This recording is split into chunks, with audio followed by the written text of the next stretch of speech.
Good morning, everyone. We're going to be ready to start in a couple of minutes. We're just allowing some time for some more people to join. So 2 or 3 minutes and we'll get going. Thanks.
All right, good morning, everyone, and thank you for joining us today for this Kaspersky Lab webinar entitled Targeted Attacks in Q2 from Zero-Day Exploits to Destructive Ransomware.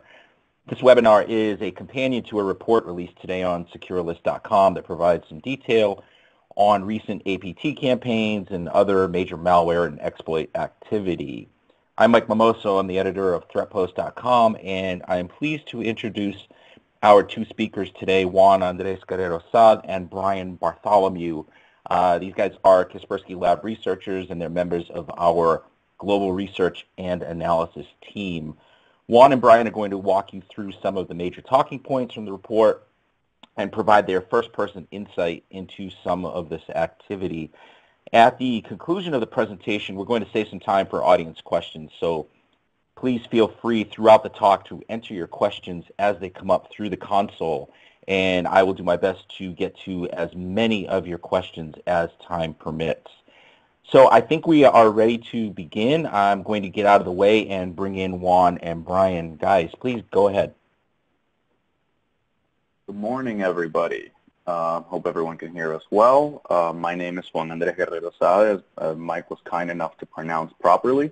With me is Brian Bartholomew, the absolute legend, and my partner in crime. And let's do what we want to do today is finally get to sort of lift the veil over the things that we get to work on in our private report service. People are usually very familiar with GRADE, the Global Research and Analysis Team, and the kind of work we've been doing over the past 7 or 8 years, particularly when it comes to targeted attacks and cyberespionage and very advanced threat actors, and that's sort of the kind of thing that we're obsessed with primarily. And a lot of the very cool stuff has shifted into our private report service. So we want to be able to kind of, lift the curtain, lift the veil, and at least show you some of the highlights from Q2 and things that might get some of you excited about our work. So on that note, for those of you that don't know the Global Research and Analysis Team, we're at about 43 security researchers worldwide right now, maybe up to 45, depending on how headcount is looking. We try to make sure that we get sort of the best people that we can to focus on cyber espionage, on heavy financial threats, the kind of things that are targeting banks specifically, sabotage operations, sort of ransomware events that we've been dealing with over the past few months, like WannaCry or Xpetter, IoT, smart cities, just making sure that we're kind of keeping our hand on the pulse of sort of cutting-edge research and getting to do that in an uncompromising setting, getting to do that in a way where we don't necessarily have to mind politics, we don't necessarily have to mind any sort of particular interests or customer concerns, but just to get to focus on what is the coolest thing out there, what can we possibly put together from this. So on that note, that's how the APT Intelligence Service was born. We've been offering this officially since 2016. The idea is just to serve customers around the world, whether it's government, private sector, financial customers, sort of either companies big or small, but the idea is whatever institution is at a level of maturity to actually ingest these reports, to actually take advantage of knowing what the latest and greatest APT threat actors are up to, what their TTPs are, what it is that they're doing at any given moment. There's really no way that any one company, no matter how well-resourced, can actually take the time to sort of duplicate this research on their own for their own well-being.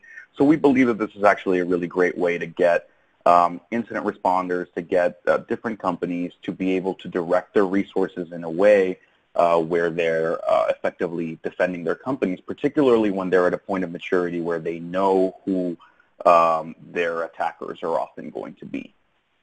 In that sense, we don't presume to know what's going to be relevant to what institutions, so our policy is just any actor we encounter, if it's malware, we detect it, if it's APT, we report it. So we're going to be able to find threat actors from just about everywhere. We don't like to do attribution, but we will more than happily present the sort of attributory artifacts that we encounter along the way, and we're going to let people make their own conclusions.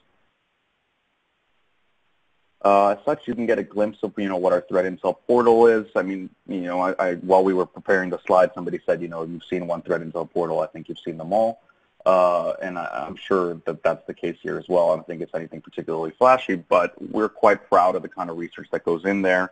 And of course, providing IOCs and YARA rules, which we're very big believers in, particularly the latter. So on that note, I think we can hit the agenda and then hopefully get to the more exciting stuff.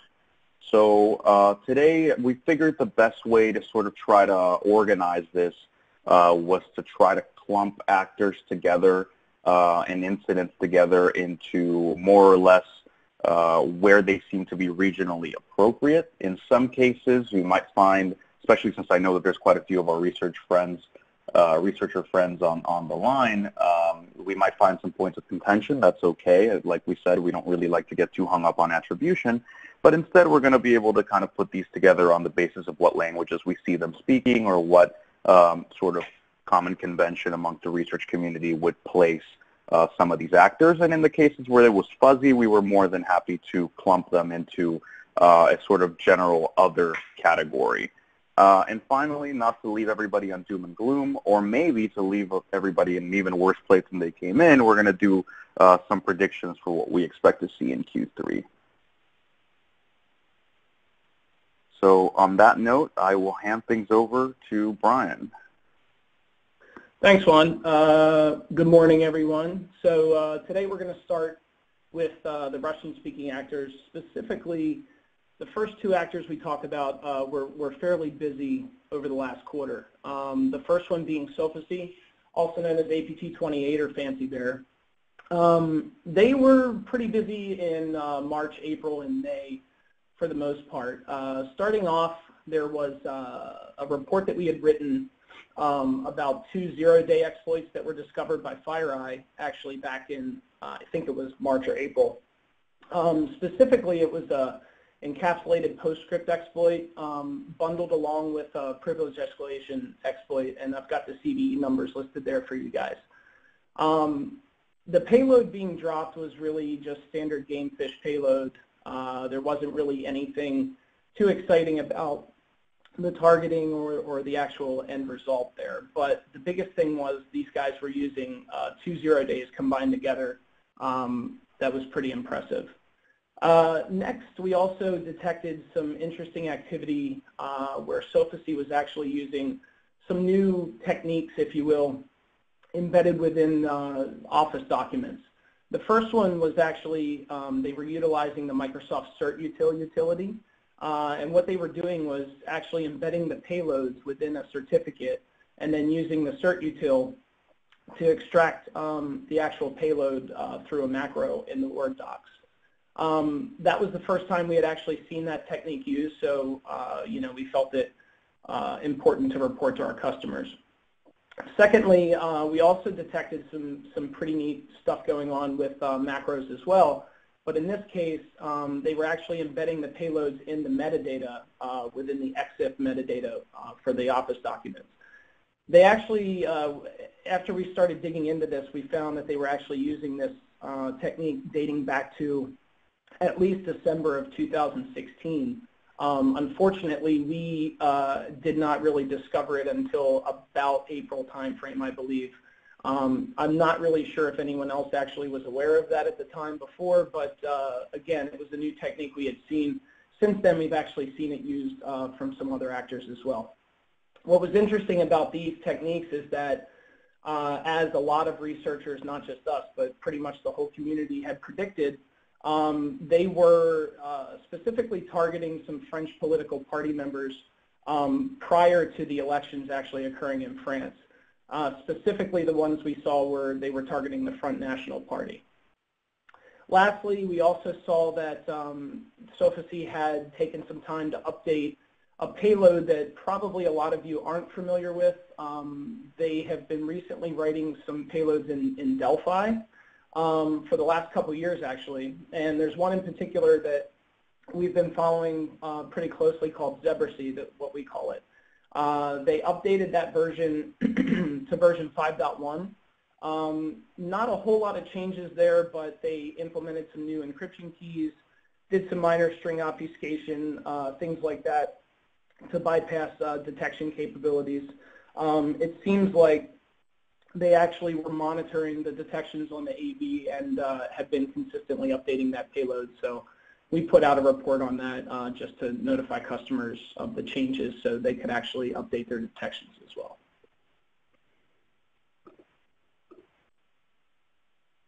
So the next actor is Turla. I'm sure most of you are aware of this. But what's interesting is at the same time or around the same time, there was actually another 0-day being used by the Turla group. And it was targeting EPS as well. What's interesting about that is that it may actually indicate a shared supply chain between Turla and Sophisy. The exploit, I believe, was detected by FireEye as well. I'm not quite sure on that one. But they were all seen very closely in time to each other being used in the wild. In this case, Turla was dropping their normal iced coffee payload, also known as Shirami. It's a JavaScript payload, pretty heavily obfuscated. There's some write-ups out there in the public on that one.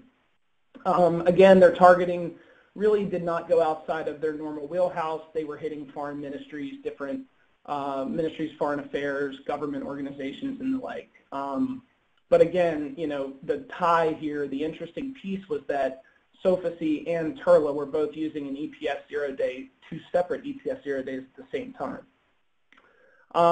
Another interesting update was actually something we call Mosquito Turla. This is kind of like a cluster or a subgroup, more specifically a campaign that they've been conducting. Again, focusing mainly on Ministry of Foreign Affairs, but what was interesting was that they were using a custom-built Comrat variant that actually in the debug strings they called the Project Mosquito. And this was a very specific campaign that we noticed, so we decided to notify customers on that as well. Moving on, the last Russian-speaking actor that we're going to talk about today is the group that's behind Xpetter. I'm sure everyone's heard of it. There were some interesting things that we were able to kind of uniquely research on our end. So Xpetter hit on 27 June, actually.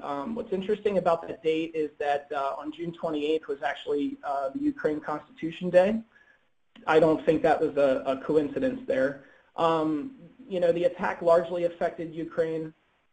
There were some outside targets, I guess, or victims, obviously, but for the most part it was contained within Ukraine. The delivery mechanism here was kind of interesting. They actually were able to hijack a Ukraine-based software company that provides tax software to different companies within Ukraine called MeDoc. And they actually hit the update mechanism on that and were able to deliver the payload through that means.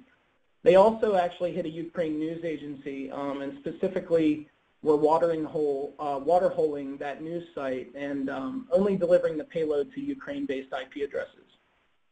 So initially, a lot of researchers jumped online and they essentially said, you know, this is yet another ransomware. Obviously, after digging a little bit, people realized that the intended end result here was actually what we refer to as destructive ransomware.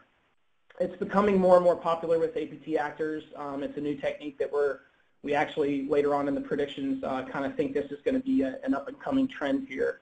The interesting part here is actually we were able to somewhat tie this to the actor behind, or that we refer to as Black Energy. While it's not a very strong tie, there's some striking similarities between the file extensions that were targeted in this attack and the file extensions that were targeted back in the kill disk attack. It's not an exact list, but it's pretty darn close.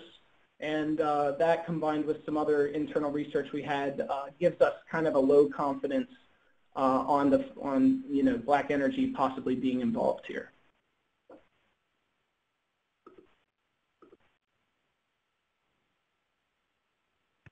All right.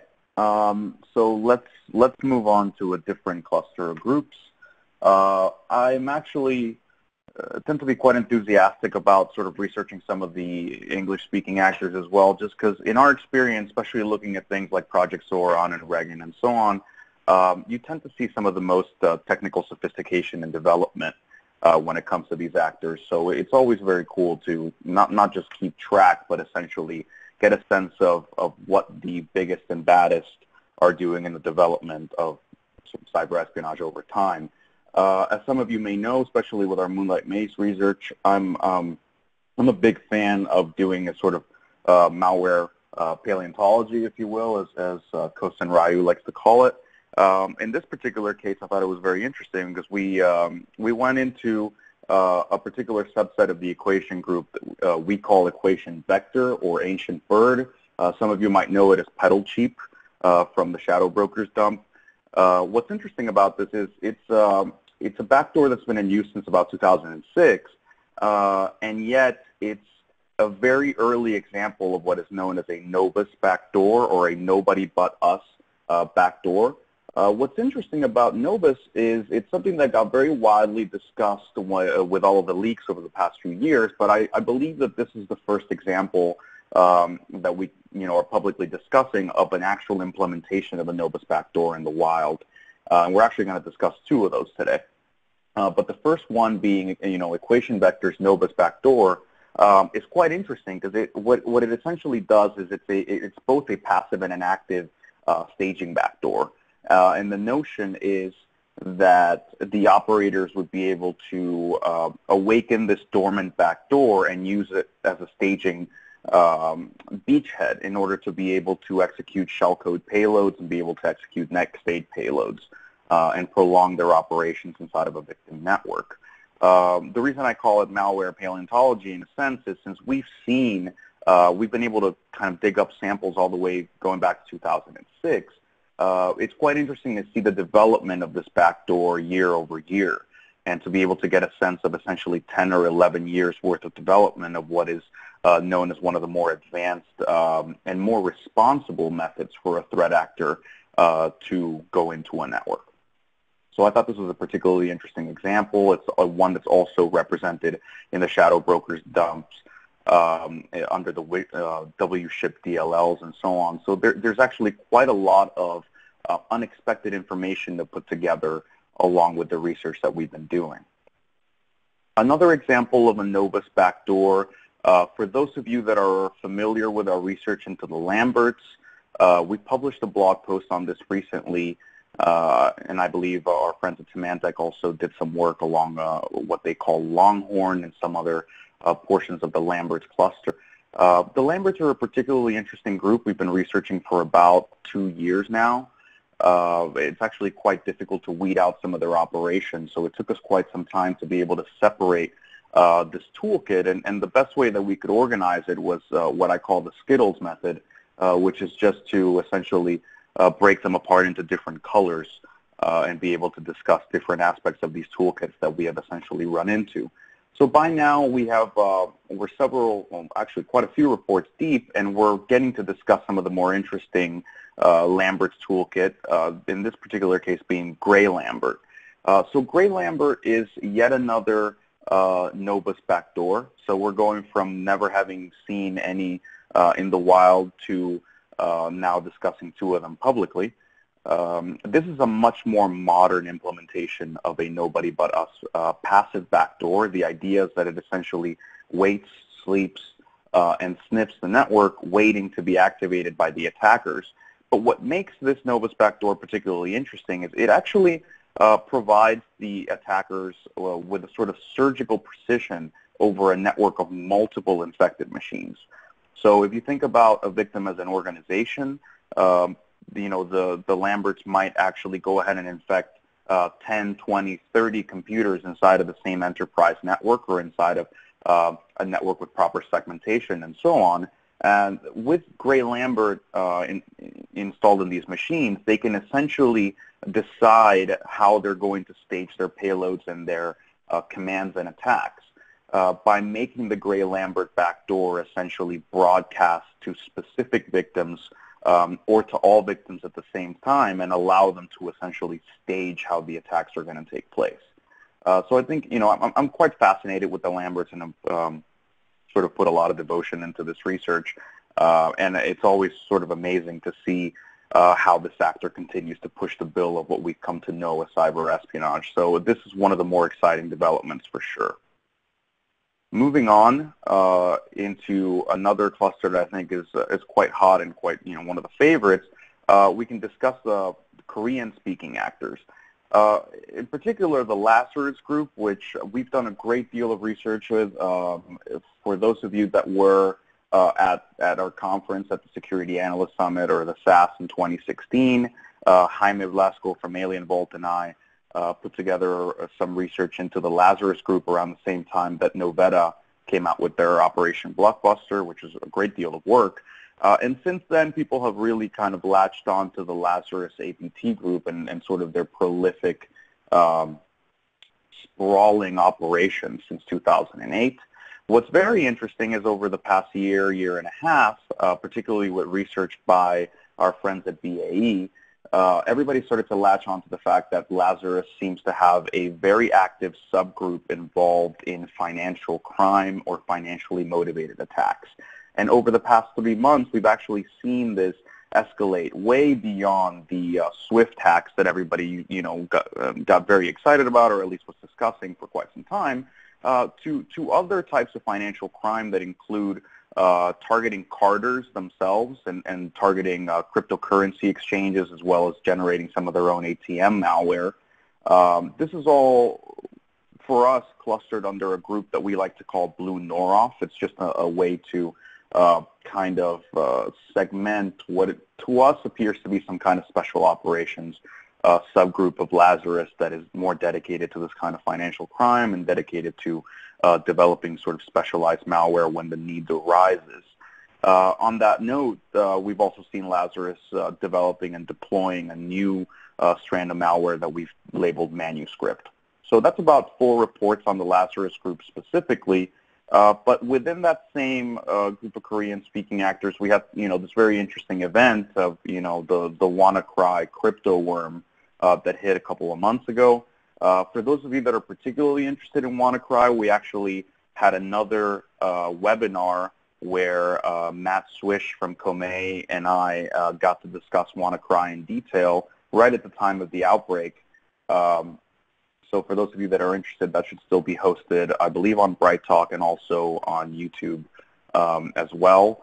But what I wanted to highlight about WannaCry, not beyond the sales pitchiness of how excited everybody's gotten over crypto worms or the appearance of them, is the fact that we actually got to do quite a bit of work in the private reporting side on WannaCry. And Beyond 3 or 4 reports that we published, one that I really wanted to highlight was our colleague Kurt Baumgartner's research into early uses of the WannaCry.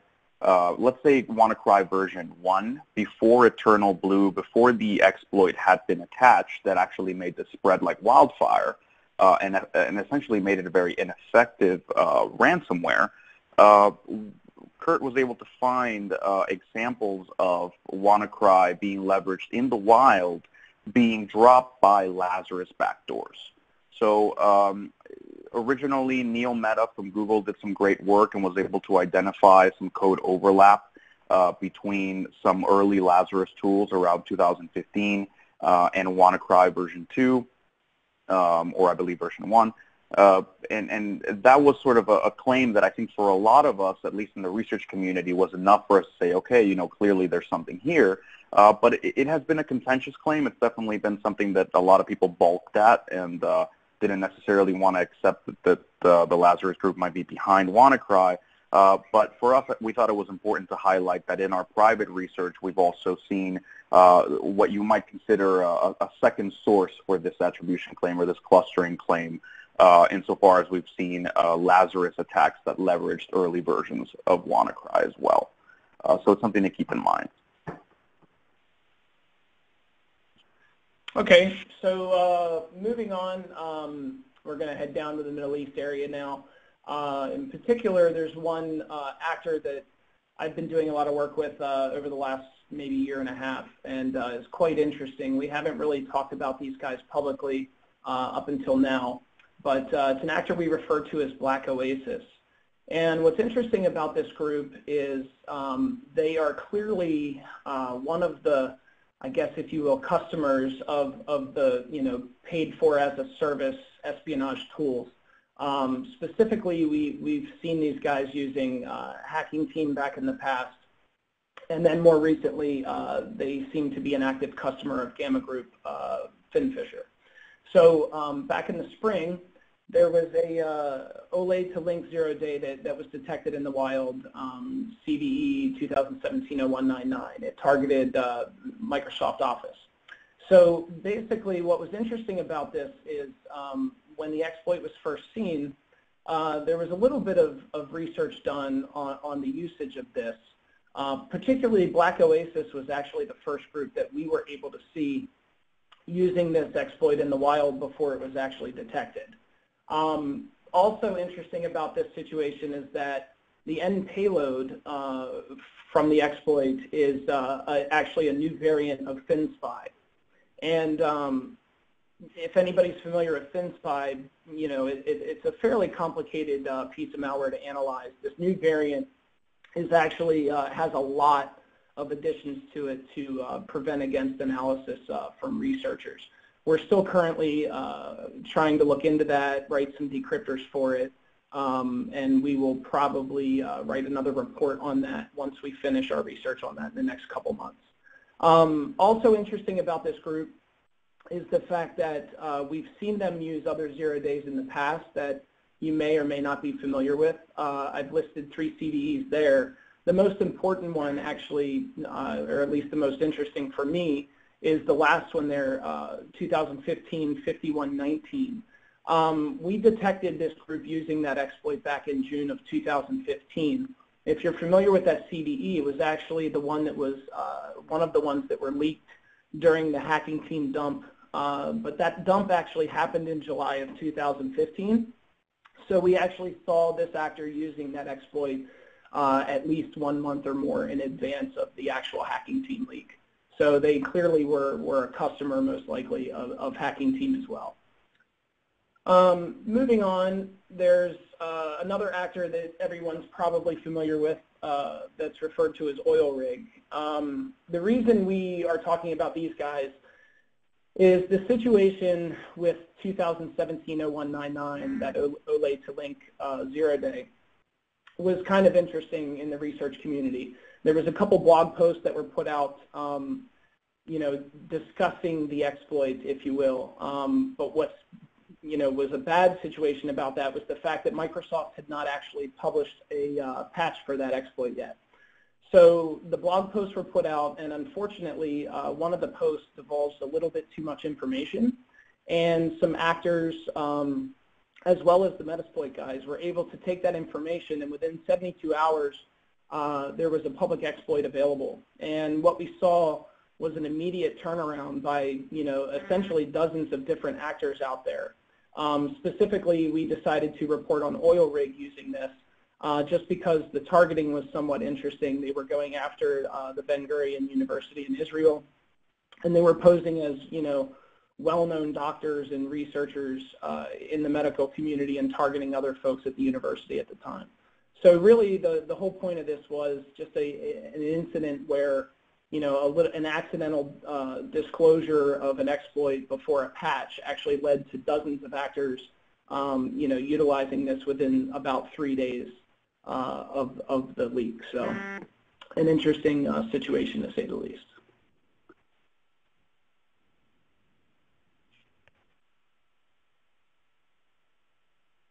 All right. So, there was a great deal of other activity that we essentially couldn't easily put together into more of a general section. So we'd rather just kind of clump it together here, even though some of us might have some very strong opinions, particularly about the first one and where it fits. We essentially kind of put it all together into this notion of we can't exactly place some of this, or some of them might be sort of on the more interesting, but still not entirely conclusive side of the scale. So these are some of the other highlight reports that we wanted to point out, particularly with the shadow brokers, since we have so many financial customers that we're particularly interested as far as the SWIFT service and service bureaus go. That got quite a bit of attention, at least on our private side.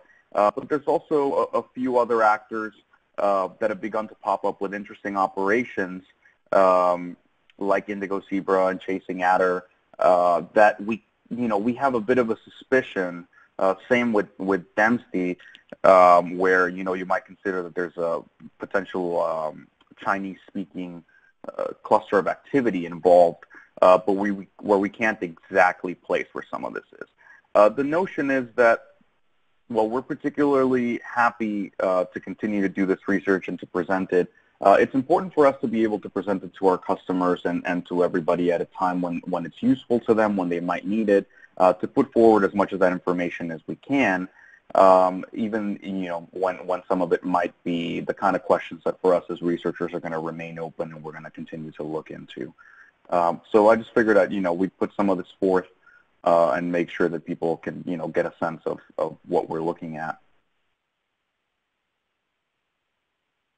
On that, do we want to hit the doom and gloom? Go for it, Brian. Doom and gloom. Okay. So yeah, just to wrap things up, we've kind of presented the last quarter things that we found interesting with our research. We'd like to kind of end it with some of our predictions for Q3 and even beyond in the next year or so. It's not an exact science. Some of these things may not come true. Some of them may. But we figured, to help customers and other folks in the public kind of maybe direct their resources or pay closer attention to certain things, we put them out here. So the first thing being, obviously misinformation campaigns have been in the news in the last year and a half or so with the elections here in the U.S. and beyond. In the next quarter, there's two main elections coming up, specifically Germany and Norway. We feel that, after the U.S. and the French elections, we think that the groups that have been responsible for the misinformation campaigns will continue to do what they do, and we'll probably see more and more of this coming up in the next couple months. We referred to Gamma and Hacking Team earlier, and I think that lawful surveillance tools will continue to be used by certain groups. We tend to see the groups that are based out of the Middle East region using these more than anybody else, really. So I think we'll continue to see that activity grow in the next couple months. Destructive ransomware obviously we've had two recent incidents. I think that we will see more of this in the future. APT groups in particular are using this as kind of a way to kind of point a finger, divert researchers' attention and make them think that ransomware is actually the end result, but in reality they're trying to destroy their targets' networks and wipe data. Another interesting thing is the political situation in China right now. So the 19th Party Congress is going to occur in the fall here, and every 5 years, basically, a new Congress, or Congress elects new leadership or appoints new leadership there. What's interesting about that is if you combine that with, kind of a downturn in the economy, we think that maybe there will be some reorganization or retasking with some of the more traditional Chinese groups that are referred to in the community. Specifically, when the party congress happens, certain portfolios or responsibilities are kind of assigned, anywhere from national security to foreign affairs, organization within the military, Taiwan, Hong Kong affairs, economic reform, energy research, the internet in general. All of these things are kind of assigned, and different taskings may occur. So you may see some of these traditional groups maybe change or shift gears and start targeting different places. Energy obviously is going to be a top vertical to many different actors. Specifically, again, going back to Norway, that region in particular has been a hotbed because of their control over oil and gas in that area. So I think we'll continue to see energy or the energy sector in general targeted. And then, the last thing is lesser known actors. We're starting to see more and more new actors pop up. Some of them include, potentially some mercenary groups that are out there that might be tasked by a nation state not directly associated with the government, for example. I think we'll see a few more of these, smaller clusters of activity pop up in the near future.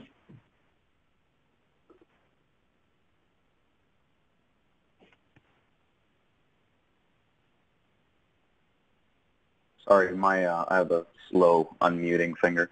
So essentially, I hope this is a bit of a glimpse into what we've been working on in the private reports. I wish we could put out a whole lot more what we've been working on. I think by now, over the past 2 years, we're up to about 250 private reports. I think a lot of them very, very interesting and things that I wish we were getting to discuss more publicly.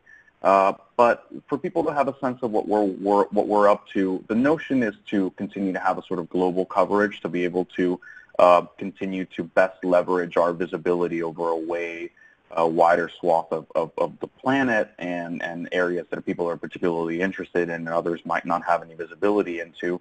And also, we like to be able to emphasize that it's sort of a relationship with the team. So a lot of sort of our customers are getting to take advantage of the ability to, request a sort of ground truth of information of what's happening with incidents like WannaCry, like XPetter, but also their own private APT investigations where they could really use some help from people that are sort of dedicated to this on a regular basis. This also includes sort of access to some of our internal resources where we try to sort of develop tooling and things that are going to be beneficial to our friends in IR and our friends in threat intel in general. And I think a lot of people have been asking, what can you do with the sort of information? Beyond the context, we do place a great deal of emphasis on providing IOCs, but also providing some very well-crafted YARA rules.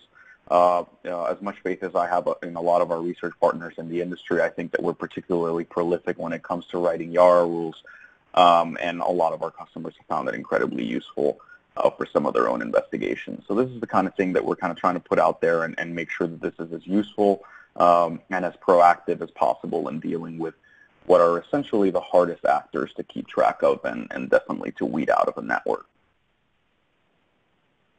So on that note, I think we'd like to kind of open for questions. I think some of them are already there.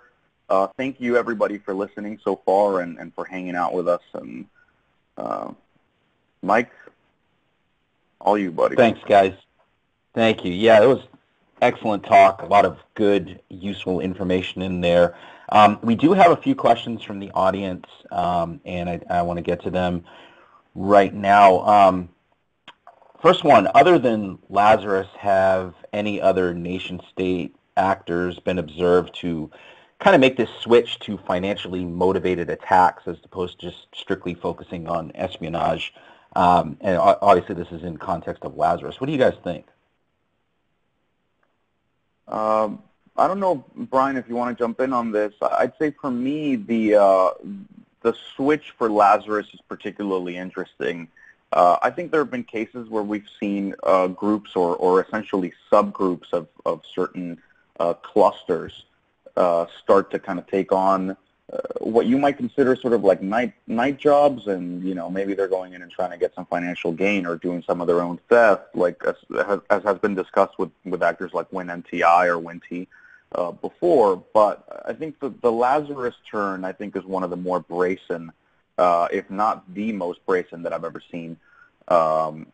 Brian, you're more than welcome to correct me if you want.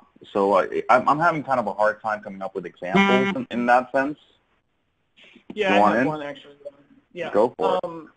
Well, there's one in particular I've actually seen Sophisy targeting Bitcoin wallets, for example.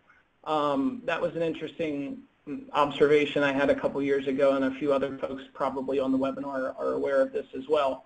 But for the longest time, they've actually used Bitcoin to pay for a lot of their domains and infrastructure out there to try to remain anonymous. And what was interesting is we were able to see some very small incidents. We don't have a lot of visibility into that, but we do have indications that Sophisy actually has been targeting, or did in the past for a while, Bitcoin wallets in particular, to try to steal some Bitcoin to use in their purchases of infrastructure, for example. So it's not just Lazarus, but I think the whole point is, Juan kind of hit the nail on the head, is that this group in particular seems to have a dedicated unit that we call Blue Noroff, specifically focused around gaining financial or gaining monetary value for the group to use in their operation. So these activities are actually, these thefts, I should say, are supporting the activities of the group rather than strictly just making some money, somebody within their group going rogue and stealing money or something like that. They're actually supporting their activities through these thefts. Yeah, the instances that I've seen has been that, or at least that's our suspicion. I mean, obviously we can't follow the trail in that case to see where the Bitcoin are being used, for example, but clearly they're using Bitcoin to purchase infrastructure, so one could make a pretty fair assumption that they're funding that operation by that. So. Okay. So another question from the audience: how were you able to tie Zebracy to the Sophisy group? This is how you know that there are people in the audience that are actually researchers. So I'm hoping that's at least someone we know. I remember, so we've been working on Zebracy in one form or another since, I want to say, mid-2016. There have been several reports into it. So what we mentioned now was actually an update. I remember from back in the first report, we were able to kind of push this together on the basis of reused infrastructure with Sophisy, particularly on the basis of registrations, and also with some reuse of victimologies and embassies and so on. For this particular update, I don't know if Brian has got something in mind for the clustering. Yeah. So that's you said one thing that actually does tie it. There was some infrastructure ties there. There was also another payload that we had previously written on to customers called Delphisy, which was also written in Delphi. An interesting point on this is that I guess early 2016 or even late 2015, we started seeing Delphi payloads pop up from this group, which we hadn't seen before. We don't know exactly why that's the case. It could be that they might have hired a developer who just refuses to write anything but Delphi. But either way, once Zebracy was discovered, it was actually found kind of in parallel to another Sophisy infection. Once we started digging into it, there was a little bit of shared code in the Delphi compared to the other Delphisy payload earlier, and then that kind of coupled with ties in the infrastructure and also being, having seen it alongside of other known Sophisy payloads, we were able to kind of tie that to the actor. All right. Another question from the audience in the prediction section. You guys mentioned continuing attacks against the energy sector. What are you guys forecasting any TTPs that are going to be used to attack energy? What are you expecting in terms of new tactics that may come out of these attacks?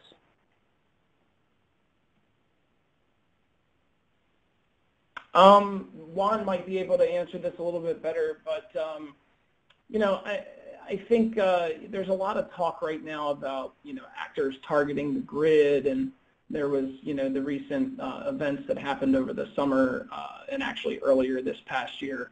I think we're going to see more of that. I think it's being made more public now. Recently, there was actually some news that came out about the U.S.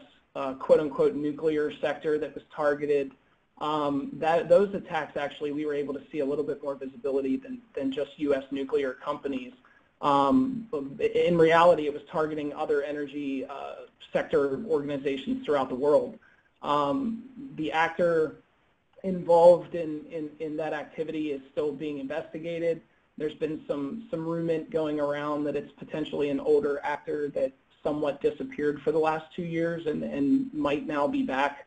But I'd rather not really go into details on that now. We're still investigating that. But as far as TTPs, you know, maybe targeting the grid a little more, things like that, you know, for more of a destructive attack, maybe we'll see a little bit more of that. But okay.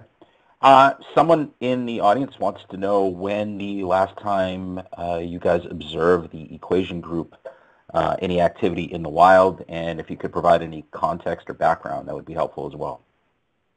So I think this is a particularly interesting question, and there's sort of several different ways to tackle it. I'm sure someone in PR might be cringing right now. So as far as I'm concerned, the Equation Group was dead in so many ways, even before we got to really report on it back in 2013. I think they had enough of a heads up of people sort of prodding at the infrastructure, but also one gets the sense that this is the kind of toolkit that's been around for so long that it was already being retired in its own ways. So even in the post-mortem and a lot of the research that we've done since, we've seen how the same toolkit has, in one way or another, from different families that are clustered into the Equation Group discussion, been around since probably 1996, 97. So it's a toolkit that's been used for a very long time and has been phased out in one way or another.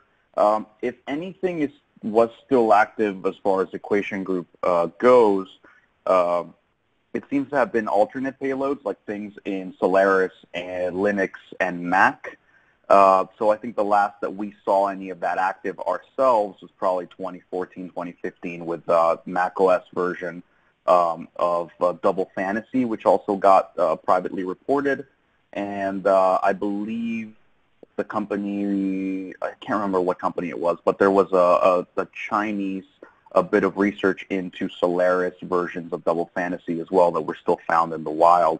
So it seems that there are still some payloads out there. There are still some sort of alternative payloads. But as far as the actual Equation Group stuff, particularly for Windows and the things that got reported back in 2013, a lot of that had already been sort of burned and retired in many ways. So while it was one of the most advanced things that we have ever looked into, in some ways you get the sense that it was already old for the Equation Group. So, you know, sometimes I wake up in the middle of the night and wonder what they're on to now.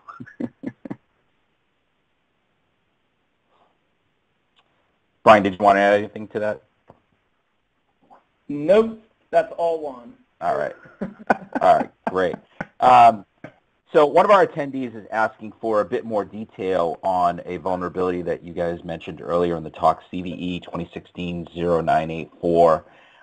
It was added into one of the more popular exploit kits, Magnitude, in April of last year. So if you guys had any more detail on that, that would be interesting.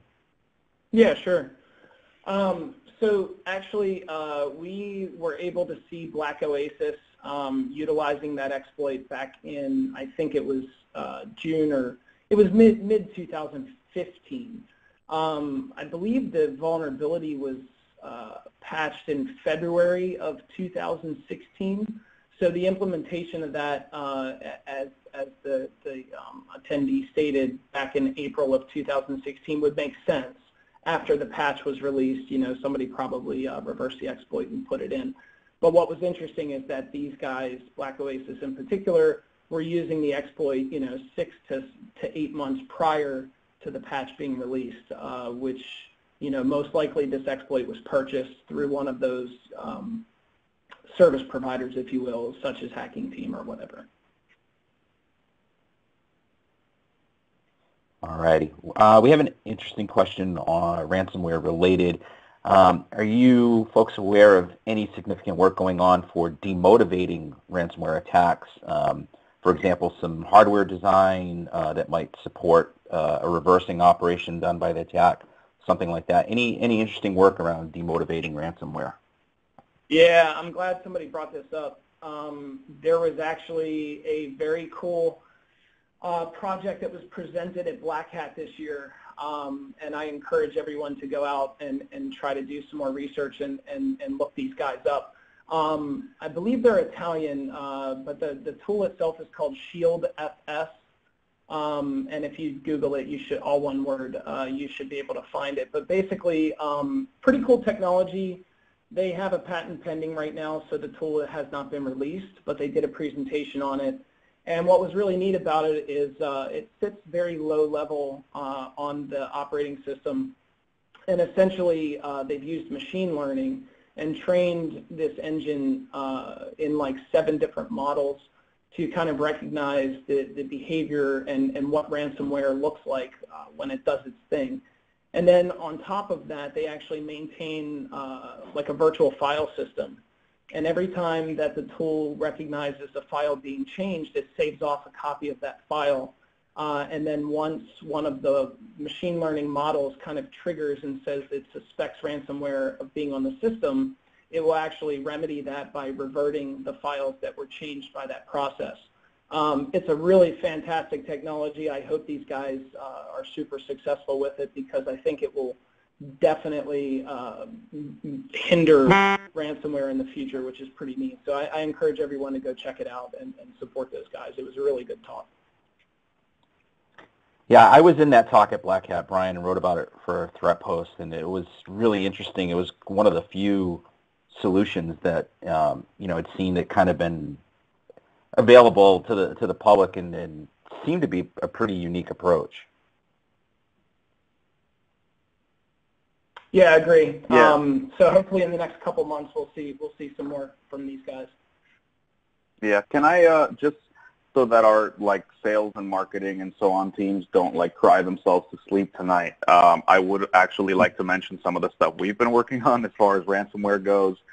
I won't go into it too salesy, but at least to mention that beyond technological advancements, the one thing that really does seem to be working out really well for us is the No More Ransom project with law enforcement agencies, just to kind of be able to cease as many command and control servers as they're able to help us with, and provide free decryption, either where we see encryption routines being messed up, or where we're able to get our hands on some of the keys from these C2 servers. And of course, now that we're kind of providing our System Watcher and anti-ransom tool for businesses for free, if anybody's really concerned about ransomware, I mean, you've got that just sitting there. So feel free to, avail yourself of those resources. Okay, Brian, you can stop hating me now for the marketing bit. So I just want to mention we have time for a few more questions if you want to enter them through the console. I do have one for you guys along the lines of this destructive ransomware trend. Always fascinates me how APT tactics eventually end up in the hands of cyber criminals. Is this something that criminals can eventually adopt? Do you ever eventually see that trickling down where they can use this, wiper attack disguised as ransomware or something else in the guise of a ransomware attack? Do you see it going down to the cyber criminal element? I mean, there's a lot of different applications for that.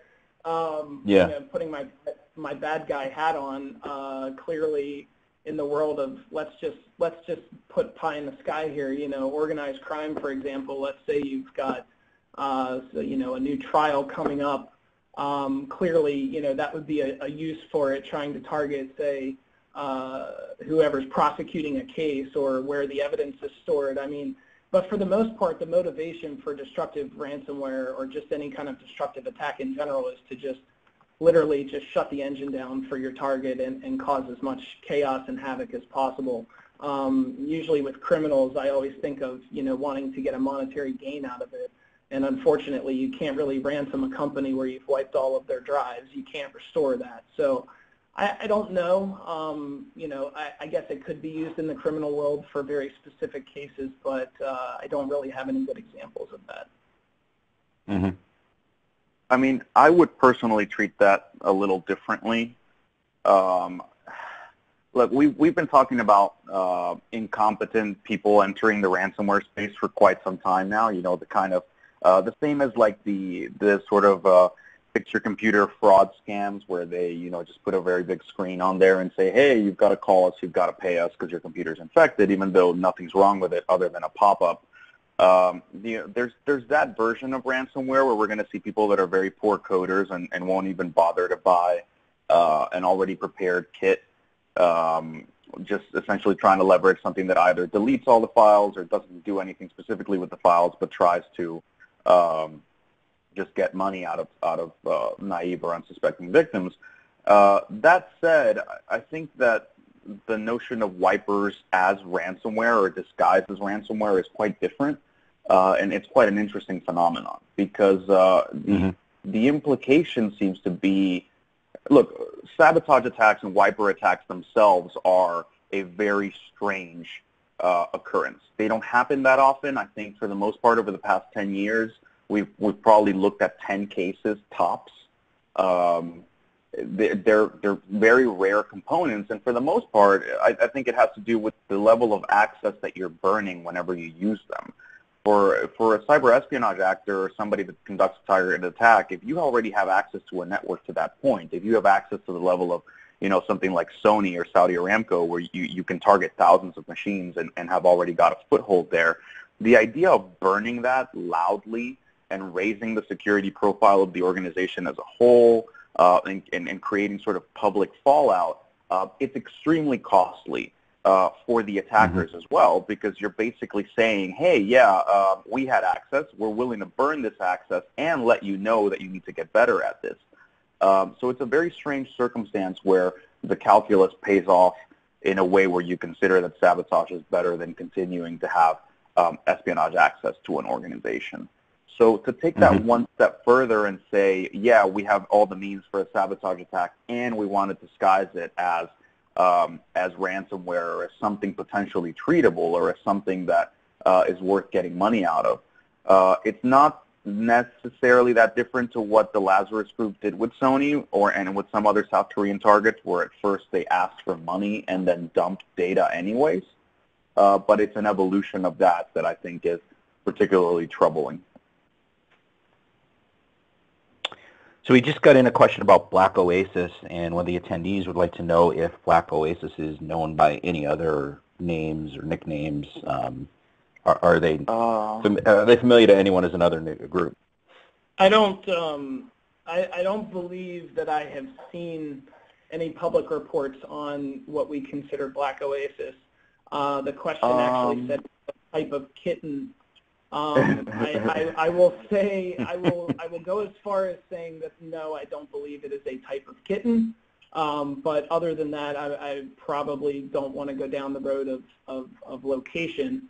What I can do is either recommend the individual send an email to us and potentially ask some more questions offline, or I will actually personally try to see if maybe we can get the upper management to bless possibly publishing that report, since it is a little bit older at this point, and maybe does benefit the public to know about this actor, but we'll look into that for sure.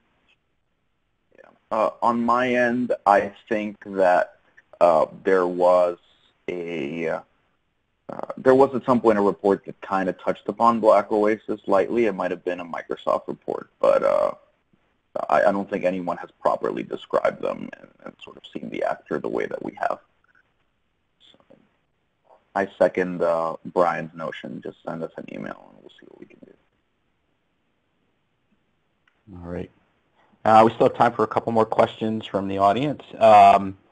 One, I had one for you during the Gray-Lambert's part of the discussion. You were talking about how these Nobus backdoors have evolved. Is there any way you can kind of from a high level compare and contrast some of the early capabilities to what you're seeing today? I think that would be interesting, comparing a modern one to some of the early capabilities. Yeah, I mean, actually, Nobus backdoors is something that hasn't gotten treated all that much, and I thought that there was a really unfair discussion about it around the time that everyone was freaking out about Snowden leaks, because in my opinion, Nobus backdoors are one of the more interesting developments for responsible actors. I mean, you're basically talking about somebody that has access to a victim, that can do whatever the hell they want to do with their computer, and they've decided to go through several layers of intense development and key management and so on in order to assure that they haven't made the victim more vulnerable to anybody other than themselves. And I think that's a measure of responsibility. I'm sure that in actuality, it's probably a measure of the amount of lawyers in the room at the time that they implemented this. But I think it's extremely interesting, credit where credit is due, for actors that are developed enough to actually put this sort of thing out there. I think it's a really good indication of where they actually are on the development scale. As far as the Nobus backdoors themselves, you know, I'm considering writing a paper about this at some point. We've seen a lot of, you know, we're starting to see a lot of different examples of them. What you see, I think, in this particular case, since we talked about equation vector versus Gray-Lambert, you're literally talking about 10 years of separation between these two, or you know, maybe closer to 9 years of separation between the two. There's a significant amount of development as far as what the Nobus backdoors can do for their next stage payloads, how they're going to load them, how they receive them, how they're sifting through that information, and actually how good the mechanism is that's, you know, sort of doing access control for these actors versus the others. So, you know, there's quite a bit of information that went into those reports. This is a topic that I'm particularly interested in and hope to do more work in over the next year. So. All right, guys, last question. Attendee would like to know what is to stop a Chrome extension, including a VPN or an Android Apple app that can access sensitive things on the device, such as the microphone, from doing exactly that. Do you guys have any kind of advice in terms of these extensions that are really seeking a lot of you know, permissions and capabilities on a device? Yeah, so there's no real easy way to answer that question, I guess. You know, I would say don't install them. You should always assume that, I mean, I know that's a kind of a cop-out answer, but yeah, I mean, if something is blatantly asking you to access your microphone, your camera, your GPS, all this fun stuff, you should honestly assume that that information can be used, you know, to do nefarious things. I guess maybe it comes down to trusting the developer or the person that put the extension or app out there. But yeah, I think the better way to go is to just automatically assume that that's what's going to happen. And if you really don't feel comfortable doing it, then don't install it. I mean, there's no real easy way to prevent that. Yeah, I mean, you're seeing some. I mean, look, there's some interesting work going into that. Right now, there are some interesting discussions being had about what constitutes malware. For us, you know, in the anti-malware space specifically, they're not particularly new conversations. They're the kind of discussions we've had to have amongst ourselves, and it's the kind of thing that we have to.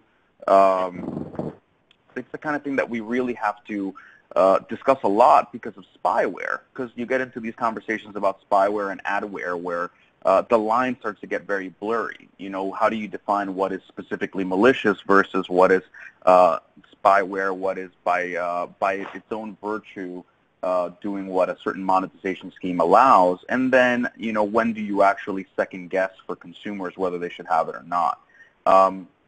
I think Apple in particular is doing commendable work in this. There are things that we in the anti-malware space can and cannot do. And there are things that the people that are the maintainers of the actual operating systems can do that we can't do. So I actually really do want to give a whole lot of kudos to Apple for how strong a stance they're taking in this sort of thing and how capable they are of essentially hamstringing what not just extensions or sort of minor applications can and cannot do, but basically telling everybody, there are limits to what you're allowed to do with a microphone, with a camera, with location services and so on, and hopefully others will follow suit rather than turning their operating systems into giant data hoovers. But it seems to be a matter of flavors and what you're comfortable with at this point.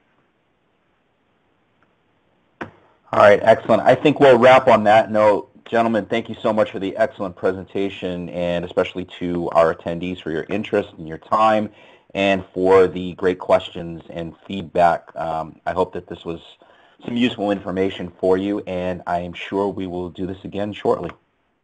Hey, Mike. Yes. We have one question about some pretty cool liquor. I have a feeling. I see it. All right. I would say that it's not a requirement, but it is definitely something we partake in a lot. Yes. There will be a Suica Vault at our next meeting. Always important. All right, fellas. Thank you very much. Thank you, guys. Thank you, everybody. Thanks. Bye-bye. Have a good one.